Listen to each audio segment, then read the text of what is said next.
En el camino del emprendedor, desafíos mil pero con valor. Cultiva sinergia, luz y guía, transformando vidas día tras día. Juntos vamos a... Hola a todos, gracias por uniros una vez más a esta encantadora tarde de relatos y recuerdos. En nuestro café con historias de hoy, cada tacita nos trae un fragmento del pasado para degustar y compartir. Así que relajaros, disfrutar del aroma y dejemos que los secretos de la historia se desplieguen ante nosotros. Comencemos este viaje. Y hoy tenemos con nosotros a María Amalia Lorda. Es docente investigadora, doctora en geografía. Tiene una formación postdoctoral en sociabilidades rurales por la Universidad de Toulouse. Directora de la Maestría de Procesos Locales de Innovación y Desarrollo Rural en el Departamento de Geografía y Turismo de la Universidad Nacional del Sur. Seminario de Gestión de Recursos Naturales y Medio Ambiente.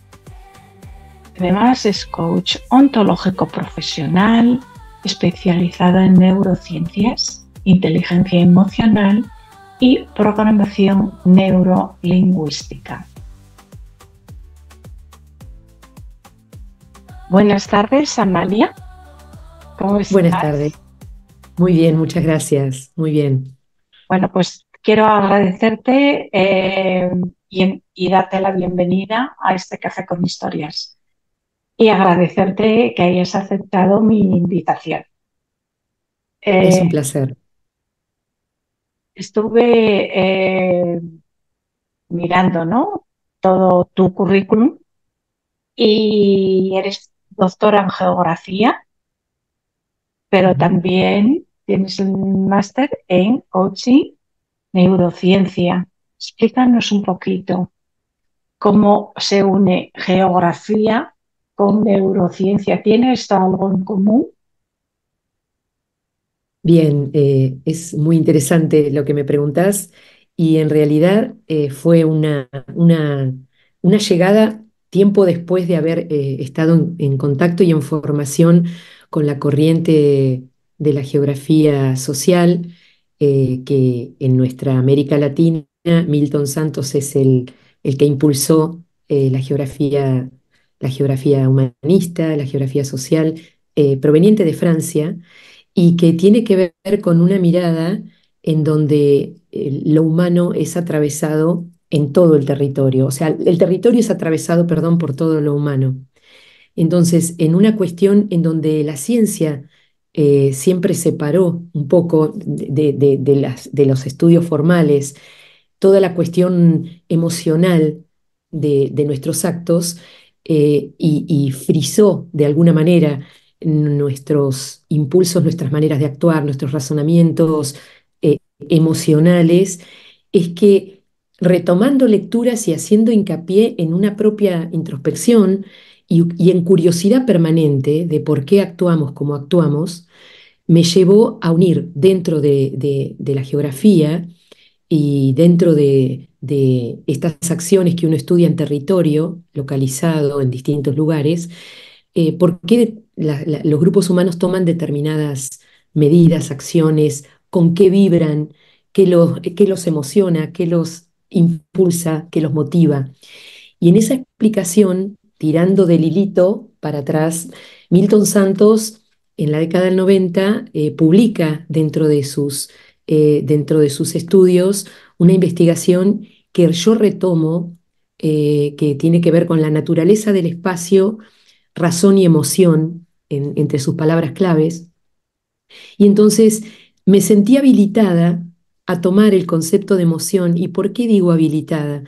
Porque en Occidente, tomar estos temas que tienen que ver con lo emocional, desde la geografía por lo menos, rayan en lo exótico, rayan en lo raro, rayan en romper paradigmas y a partir del trabajo que empecé a hacer, por un lado de curiosidad, pero siempre con mediaciones, porque uno a lo largo de la vida está formándose a través de mediaciones, con mi trabajo con investigadores franceses vinculados al cine y a la sociología, que son hoy amigos míos, vimos el otro costado y tratábamos de profundizar, de sentirnos parte de gente que podemos investigar en estos temas, a pesar de que sea raro.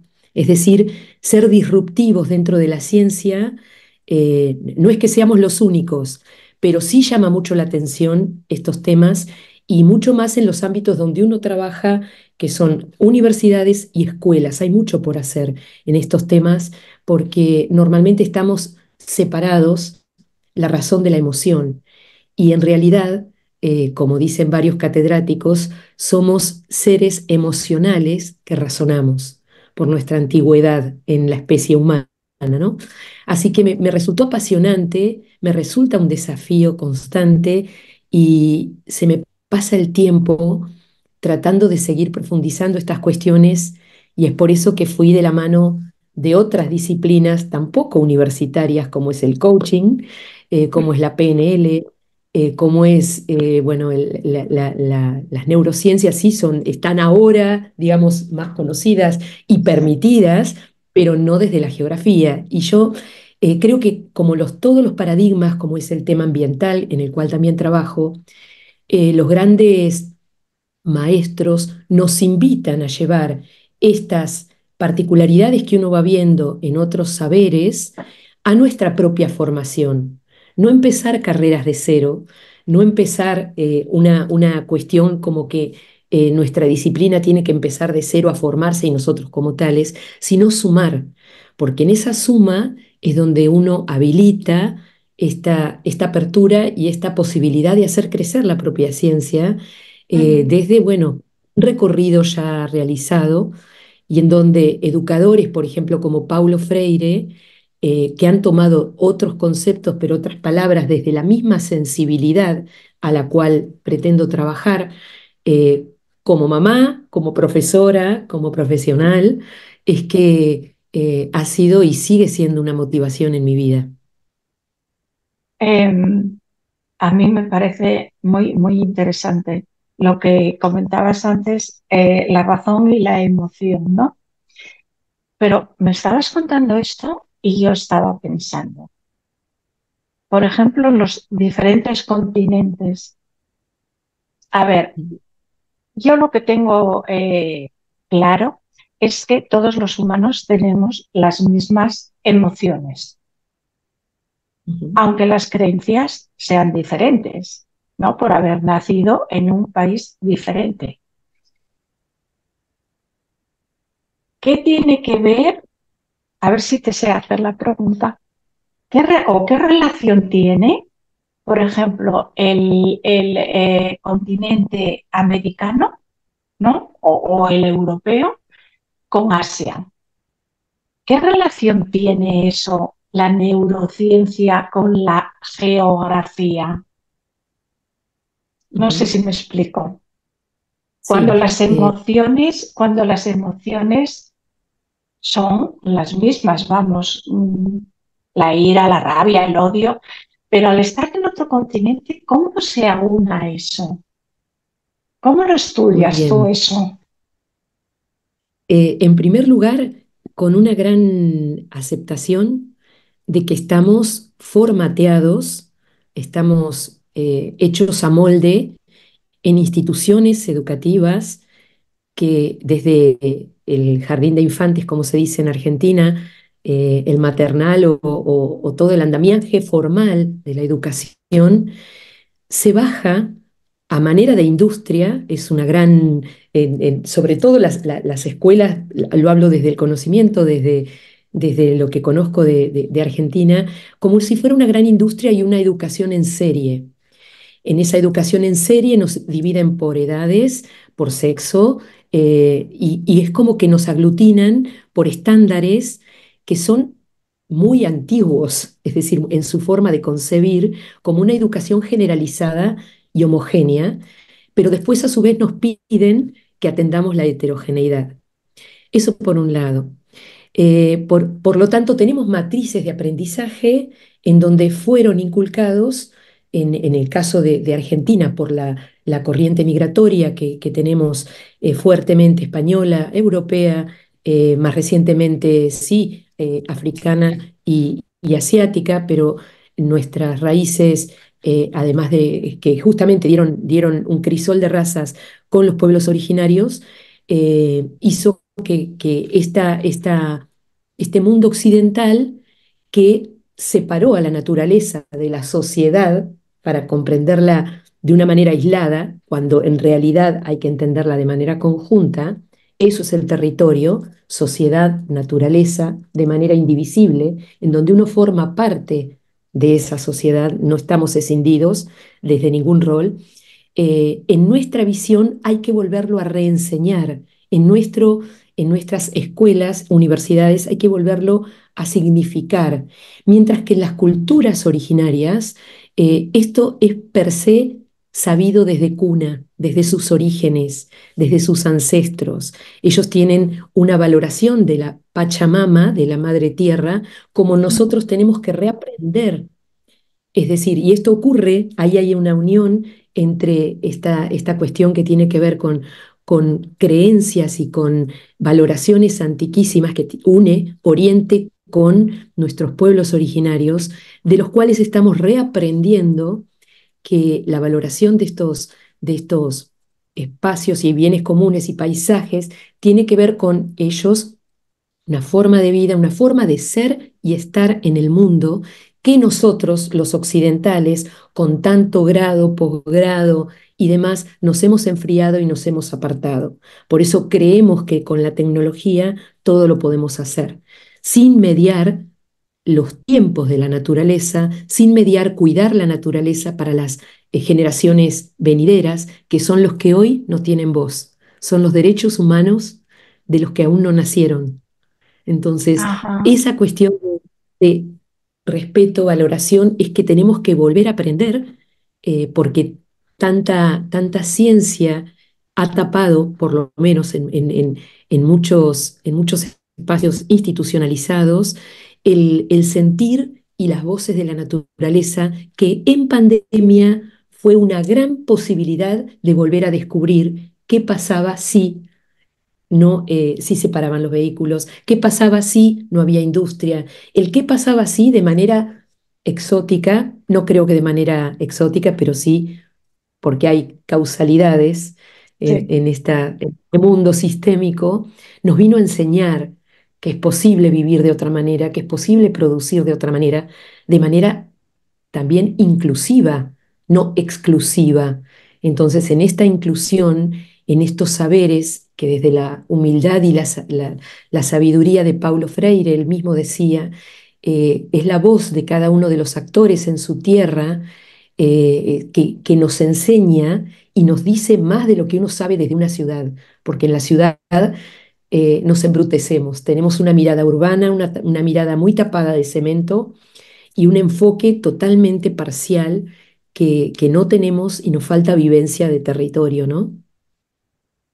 Sí, estoy de acuerdo contigo, porque fíjate, el otro día todavía lo estaba comentando con una persona, había visto un documental de Bajo Cero, creo que es Tula o algo así, Ujú. que está rodado en Alaska. Bueno, y luego hay otro también de personas que se fueron al bosque, al monte, fuera de la ciudad. Y, y yo viendo cómo estaban viviendo, porque era supervivencia total, ¿no? Cómo van aprendiendo a cortar la leña, a hacerse una choza. Y yo me preguntaba, ¿sería yo capaz de vivir así? Porque efectivamente ahí es donde te das cuenta lo que hemos perdido, porque se ha perdido, pero muchísimo. Cuando, hablando de estos años atrás donde estuvimos metidos en casa, donde vivo yo, hay árboles, pero es que la vegetación fue impresionante, pero no solamente la vegetación, es que teníamos pajaritos. O sea, era una música celestial todo el día. Y ahí también me puse un poco a meditar sobre la situación y lo que estamos haciendo a la naturaleza, Ujú, ujú, porque yo creo que no somos muy conscientes de lo que estamos aniquilando, exterminando, porque esa es la palabra, ¿no?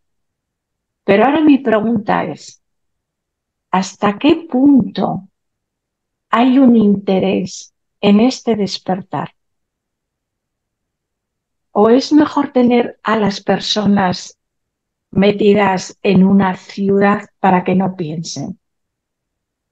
¿Hasta qué punto enseñarle a las personas que tenemos que regresar, como tú decías, a la Pachamama, a esos ancestros que tanto saben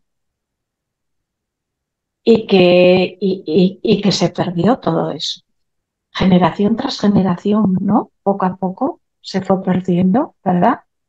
Yo me doy ujú, cuenta de cuando era niña ahora, te digo, los niños de ahora no saben ni lo que es una trucha, no saben. Hay muchos, ¿eh? Que no saben ni de dónde viene la leche. O sea, que no es broma esto. Dime, ¿hasta qué punto interesa este despertar de la humanidad? Yo creo que este despertar de la humanidad va en contra de los intereses capitalistas y económicos. Y sin duda, o sea, todo saber es un saber político, toda acción es una acción política que está orientada no a un partido determinado, sino a una voluntad de llegar a un lado. Entonces, dentro de esta cuestión, si hablamos de los intereses, yo creo que es una verdad incómoda.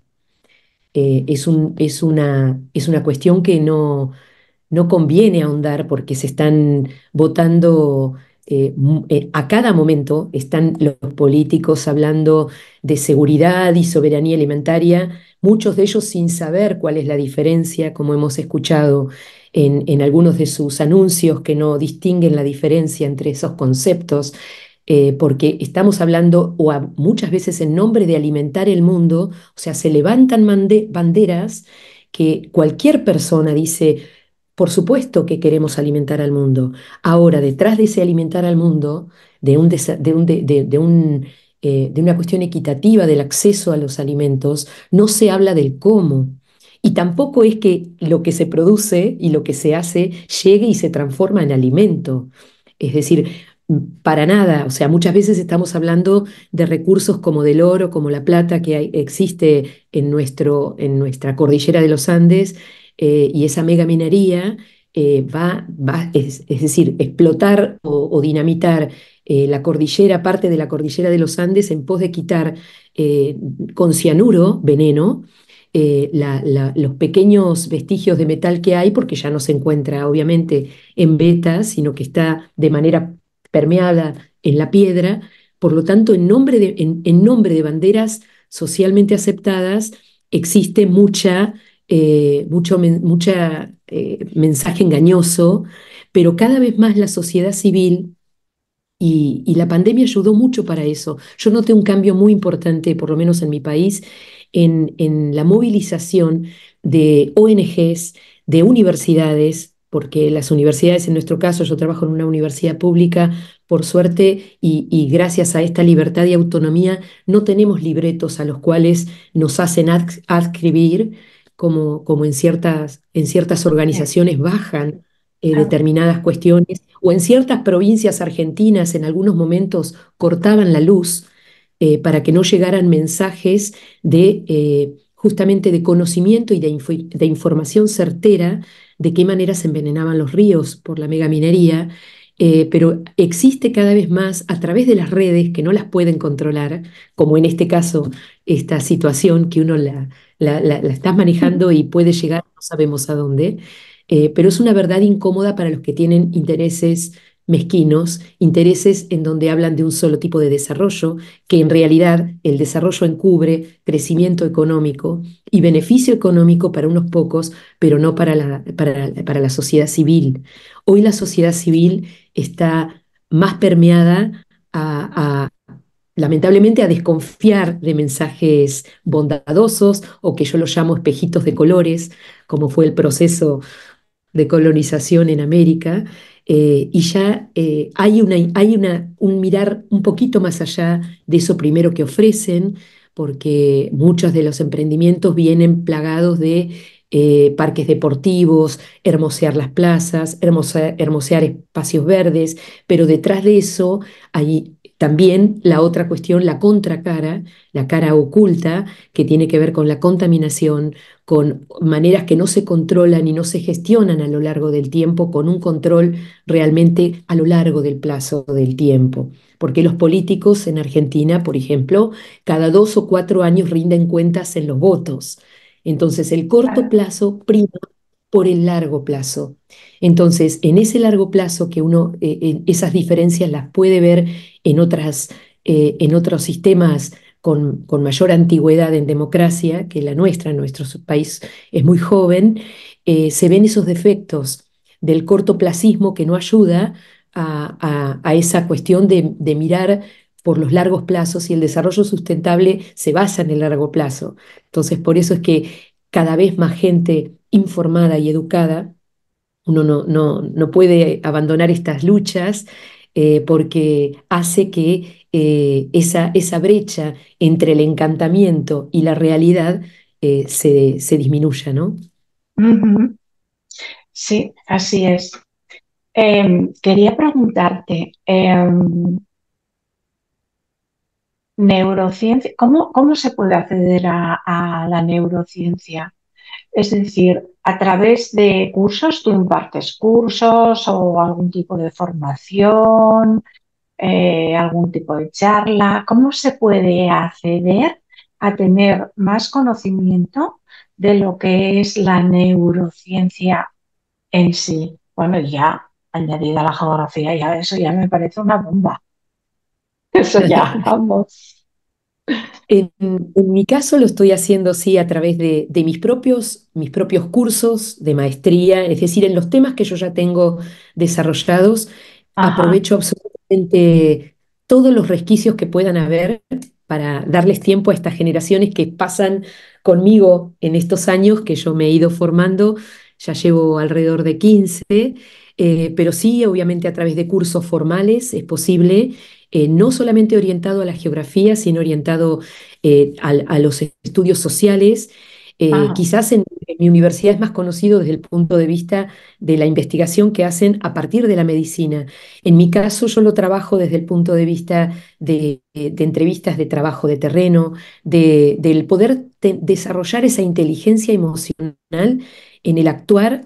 En nuestras profesiones, en nuestra docencia, es decir, en los estudios obviamente sociales, si bien también miro y me nutro de otras disciplinas como la biología, porque sigo buscando preguntas y fuerzas, pero en realidad es un cambio de perspectiva y una incorporación al propio saber hacer de esta cuestión que tiene que ver con cómo ser más asertivos en nuestra profesión, en nuestro ser humano, en nuestro ser ciudadano, en las distintas disciplinas que sea. Así que sí, a través de cursos formales es posible, a través bueno, cuando estuve trabajando en Francia como profesora invitada en la Universidad de Toulouse, si bien fue a partir de la geografía, trabajé desde la teoría de la acción territorial, explicando estas cuestiones sin decirles, viene de la mano de la neurociencia, porque esto asustaría quizás mucho, pero sí inventando teorías geográficas y tomándome el permiso de reinterpretar a Milton Santos, de reinterpretar y dar el sentido a Paulo Freire, a bueno, Roberto Bustos Cara, otro geógrafo que trabaja en mi misma universidad y compañero de trabajo, dándole este sentido, pero que se limita, o sea, yo lo hago desde las ciencias sociales y desde la validez de la interdisciplinariedad en las miradas, por la mano de las formaciones con las que he trabajado, incluso teniendo pequeñas participaciones en películas documentales, como ha sido con los investigadores Anne-Marie Granier, socióloga de la Universidad de Toulouse-Le Mirail, y Jean-Pascal Fontorbes, también de la Universidad Federal de Toulouse, y bueno, él es director de cine, y aprendiendo en el terreno, aprendiendo investigando, aprendiendo a mirar detrás de cámara. Filmo mucho, grabo las entrevistas porque la voz de la palabra es irreemplazable. Pero, El testimonio hablado, sí. y el tener la posibilidad de filmar, por eso que tengo mucho más material del que puedo procesar, da la magia de llevar a las aulas, de llevar al terreno la voz de los propios actores, que en su tonalidad, en su expresión, en su emoción, a veces con lágrimas, a veces con nudos en la garganta, a veces con el cruce de manos y silencios, es posible que los alumnos que tengan, los estudiantes, los profesionales, los profesores, que tengan esta apertura y esa sensibilidad, o justamente abrirse a esa vivencia, puedan vivir lo que uno quizás vivió en Amazonía, quizás vivía en Haití, quizás viví en terrenos de trabajo e investigación de los cuales fui privilegiada por haber tenido estas vivencias. Ajá. Qué interesante todo lo que estás contando, Amalia. Y una pregunta, ¿para acceder a tus cursos hay que tener algún tipo de conocimiento? No, No, no cualquier necesariamente. persona puede contactarte y acceder a tus cursos, ¿no? Sí. Lo que sí ocurre es que cuando es de tipo universitario, son las propias universidades que ponen los requisitos.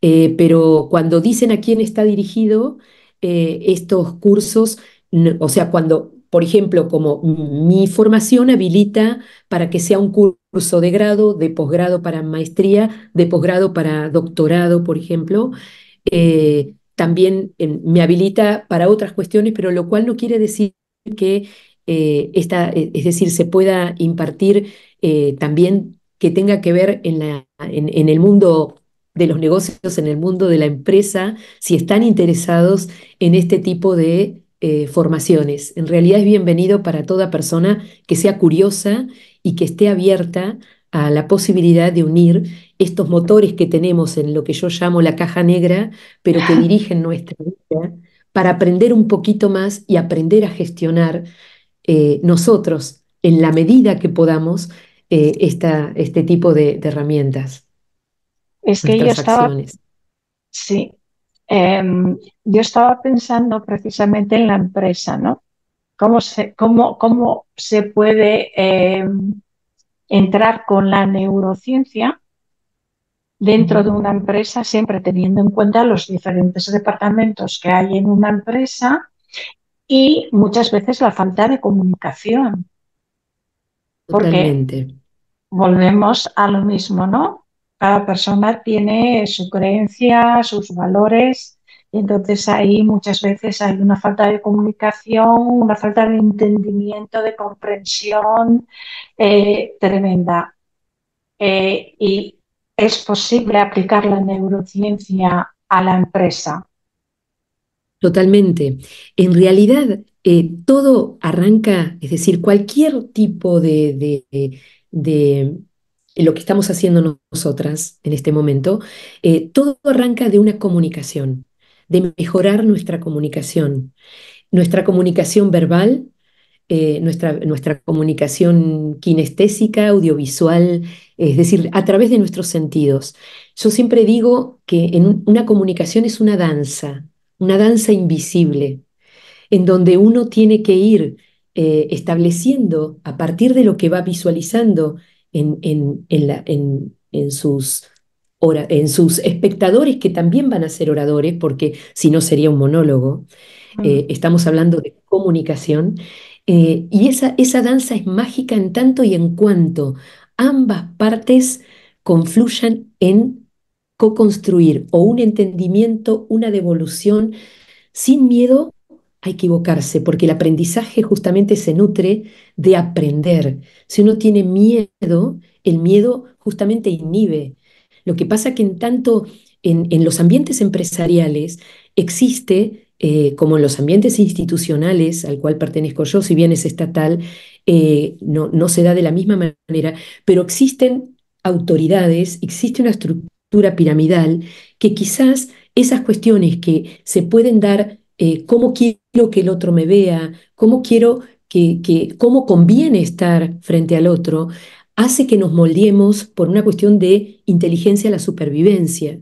Pero en realidad, cualquier persona que quiera que sus empleados estén a gusto, que sus estudiantes estén a gusto, que sus partícipes de una vida cotidiana que quizás son 8 horas de convivencia en ambientes que no siempre son los especiales y los mejores, que a veces son lúgubres, que a veces no tienen ni siquiera vista al exterior porque son condiciones del lugar, hace que la persona esté de tal o cual manera y no se reflexiona sobre un ambiente, un buen ambiente de trabajo. Un buen ambiente de trabajo se trata de ambiente, de unas personas que estén felices, confiadas, que sepan abrirse y sepan trabajar de manera colectiva, con lo que se llama habilidades blandas. Estas habilidades blandas ahora se empiezan a escuchar, pero cuando uno pasó por una formación universitaria, en realidad lo que aprendimos es que las ciencias duras valen más que las ciencias sociales, están mejor punteadas, que el hablar en idiomas extranjeros que no sean el español y el propio que uno habla da más puntaje en determinadas cuestiones, pero la comunicación hoy sabemos que no pasa por el tema de los papers, por el tema de esto que tiene que ver con un mejor estar y con el buen trabajo y lo que dentro del, volviendo a los pueblos originarios, se llama el buen vivir. El buen vivir lo trato de llevar, aprendizaje tardío, si se quiere, pero bueno, me llegó en momentos de trabajo después bueno, de unos recorridos que tuve, pero con excelentes profesionales. Se trata de eso, justamente, del vivir bien con los demás, del estar en bienestar con la naturaleza, del tener una conciencia sistémica de lo que hago yo repercute a los demás, por lo tanto lo que no hago también. Y esa cuestión de volver a ser humano es metafórica, pero es verdad. Se trata de eso, de recuperar la humanidad de una manera que nos aísle y que nos vuelva a reencontrar de una manera como integrantes de un sistema mundo al cual pertenecemos, en palabra de Milton Santos, de una nave tierra, si se quiere, desde la mirada más de los pueblos originarios o de los pueblos que tienen una valoración desde cuna, desde lo que es la Pachamama, desde el buen vivir, que tiene que ver con estas corrientes que nos devuelven una amalgama más sostenible y más feliz con nuestra naturaleza transformada. Eh, pues sí, pues sí. Yo creo que habría que empezar porque la gente entendiera de que, como habías dicho antes, lo que hago o no hago repercute en el otro, ¿no? Entonces, ¿por qué repercute en el otro? Porque todos somos uno y somos fractales. Ujú, Entonces, entender darle a las personas a entender eso, a veces dicen, ¡guau! Esta está loca. Pero yo que tengo que ver con ella, que tengo que ver con él, que tengo que ver con fulanito, que tengo que ver con menganito, ¿no? Entonces yo creo que habría que empezar como cuando los niños empiezan al kindergarten, que empiezan desde cero, ujú, y incluso cuando un niño nace que está aprendiendo, esto deberíamos aprenderlo también, porque hay unas leyes de la naturaleza que no se tienen en cuenta. ujú, Y ujú, al no tenerlas en cuenta, siempre echamos la culpa al otro, al exterior, de todo lo que nos ocurre, cuando en ujú. realidad todo lo que nos ocurre está en nosotros. ¿no? Y, y yo creo que esto que tú estás haciendo a mí me parece tan importante, tan primordial. Ojalá nos escuche alguna empresa y te contacte, porque para las empresas esto sería, vamos, yo creo que una bomba porque a veces el directivo no entiende por qué pasa lo que pasa. ¿Por qué ese departamento no funciona? ¿Por qué el otro? No sé por qué. Y anda loco investigando el por qué y cuando está todo tan fácil, ¿no? Bueno, tan fácil no. Pero quiero decir, contactar con personas que sí saben cómo organizar eso y dónde está ese, llamémosle, mini caos de esa empresa, que a veces hay empresas que se van al garete precisamente por una falta de comprensión, de comprensión humana, porque no puede ser de otra manera. Tan básico como eso. En la semana pasada se recibió una estudiante como, bueno, una de las materias últimas que yo trabajo con el equipo, que es didáctica especial de la geografía, en donde hay toda una cuestión pedagógica y demás. Se emocionó ante la devolución que le hicimos las colegas y, y ella me miró y me dijo, no tengo que pedir perdón por estar emocionada porque vos nos lo enseñaste. Esa persona, bueno, además de que cuando Mm, va pasando el tiempo y que nos reconozcan determinados aprendizajes que los incorporaron, hace que se puedan poner en duda esos mitos que nos enseñaron que no se ya, puede llorar, que no se puede emocionar, que mostrar la emoción está mal, que hay que pedir disculpas, que hay que avergonzarse. Esto que vos decís a nivel empresarial, mucho más duro todavía, porque el sí, director, el presidente, tiene que mostrar una fortaleza digamos, un estereotipo para el cual fue formado y entrenado. Entonces, hay toda una cuestión de solapamientos y de capas, como de cebolla, que van cubriendo a la sí, persona, que lo separa mucho más del sentir.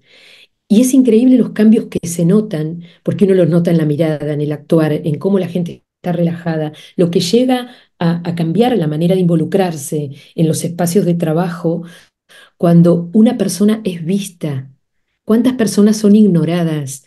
¿Cuántas personas no conocen los nombres de las personas que están alrededor de su espacio, que no sabemos lo que hacen, que no sabemos de su vida, que a veces mirando el escritorio podemos llegar a darnos cuenta un poquito de algo, pero hay mucha gente que está invisibilizada y por lo tanto gran parte de su potencial está tapado también, porque sí, quien no puede unir el hacer y el sentir, obviamente está subsumido en lo que le sale, en lo que esperan de mí, pero no con un involucramiento de un potencial enorme que está en cada uno de nosotros, como seres únicos e irrepetibles.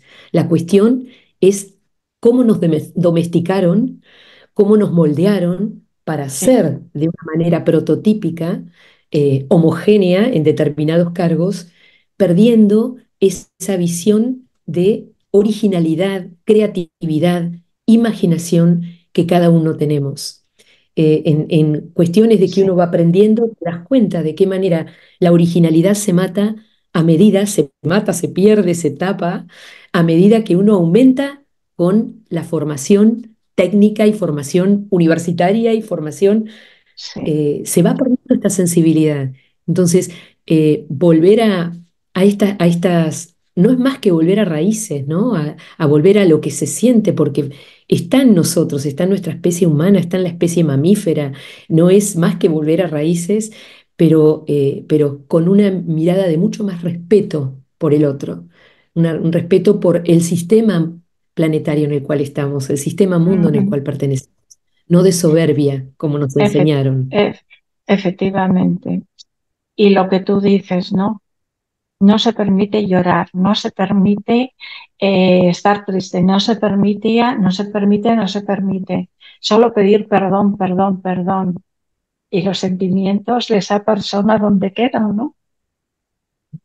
Em, Me gustó mucho lo que has dicho de si miras la mesa de esa persona dentro de la empresa, ya sabes cómo es.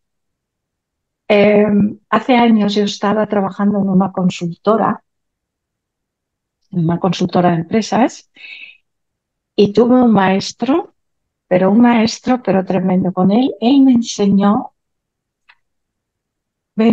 lo que hoy día se está enseñando en aquel entonces, y era los años 90. Ujú, Y él me dijo, yo tenía que visitar empresas, y él me dijo, lo primero que tienes que hacer es, según entras en la recepción, ¿no? O en el hall o donde, fijarte en la decoración, qué cuadros tiene, qué sofás, qué sillones, qué mesas, qué sillas, dónde están colocados, qué son esos cuadros, qué te dicen a ti. Dice, ujú. porque de ahí vas a saber ya cómo es el director, cómo es la empresa, y tienes medio camino recorrido. Yo, que nunca había oído nada de esto, yo digo, pues nada. Claro, al principio me costó porque veía cada cosa, pero claro, como prestaba atención luego al comportamiento del directivo, yo dije, anda, pues sí tiene que ver. Y de verdad que es, bueno, tienes la mitad del trabajo hecho con esto, porque Total. ya vas preparada de otra manera, ¿no? Ya sabes cómo más o menos va a ser el director, qué es lo que te va a decir, si está de mal humor. No sé, es que me pareció tan interesante todo esto, y, y que ahora, con personas como tú, todo esto se vuelva a recoger y transmitir, es que me parece fundamental, de verdad que sí. Ujú. Amalia, fue un placer tenerte en este café con historias, hablar contigo. Qué cosas más interesantes nos has contado, y espero que no sea ni la primera ni la última vez, que lo Ojalá. haremos más veces, ¿no? Para seguir hablando de estos temas que a mí de verdad me apasionan, pero me apasionan. Así que Qué te doy bueno. las gracias, seguimos en contacto, y a nuestros oyentes, muchas gracias por escucharnos. Os voy a poner todos los datos en las redes sociales para que contactéis con Amalia Lorda para cualquier cosa que necesitéis.